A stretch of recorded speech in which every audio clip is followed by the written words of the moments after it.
Changes is coming. Change is coming. Change is coming. Change is coming. Change is coming. Change is coming.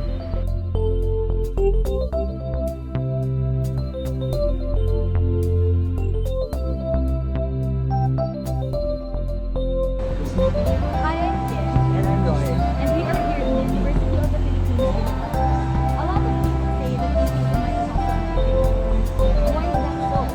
What do you think, Roy?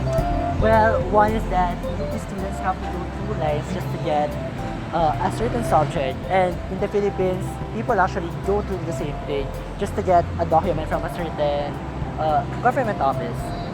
Most importantly, UP is like a community. It's composed of people from different ages, different religion, and different social backgrounds. Yes, we actually have workers, athletes, students, rich and poor people alike. People here are socially involved and they have their own different opinions regarding current events. With the newly inaugurated President elect, people are starting to voice out their concerns regarding the upcoming administration. Duterte's famous line, change is coming. But does the UP community actually believe in that line? Is change coming?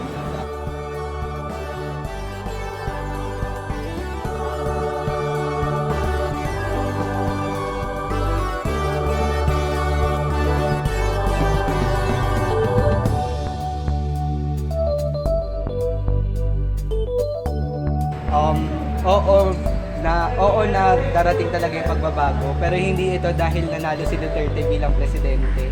Yung pagbabago kasi makakamtan lang din natin yan kung tayo mismo bilang sambayan ng Pilipino yung kumilos para dito. At naniniwala ako na kikilos talaga yung sambayan ng Pilipino para din sa pagbabagong inaasam niya. Naniniwala ako sa pagbabago. Kaya lang kung na makigbagi tayo. Karoon na ng pagbabago rito eh. Pero kung maghanap tayo pagbabago, hindi na rin tayo magbago. Wala rin mangyari. Kaya ang tanong rin, tayo ba makigbagi? Ikaw ba makigbagi? Huwag na tayo maghanap. Umpisa natin sa sarili natin. Diba? Ganun na naman yun kasimple. Depende. Bakit? Kasi hindi lang naman nasa government yung change inaasahan. Although malaki yung part na gagawin nila doon sa pag-implement nila. Pero depende rin sa tao kung babaguhin nila yung sarili nila. Kung talagang changes na.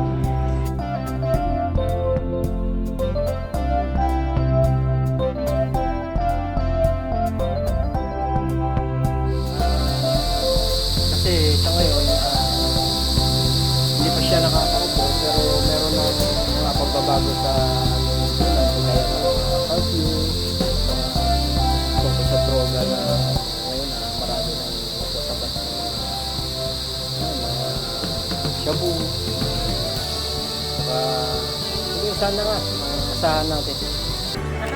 Parang nag-umpisa na ang pagbabago. Opo. Parang naranasan ko na.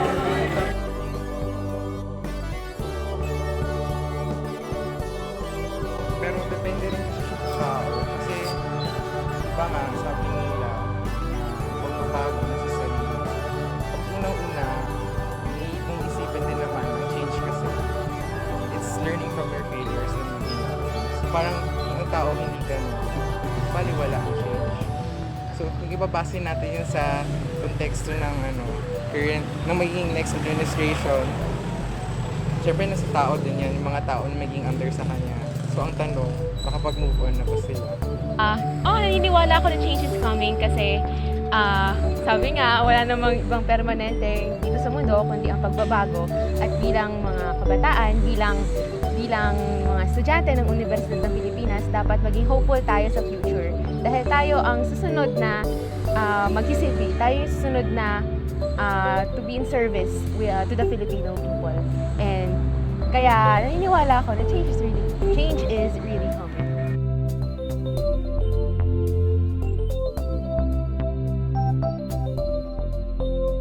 Change is coming. This is what the people that have interviewed thought so. Many of them are hopeful for the changes that the next administration has promised. Some of the changes that the people want from the government is the eradication of the corruption. And from the Filipinos is that the people should be more disciplined and proactive. Change will come, but it has to come from within. Are you ready to change for the sake of our country?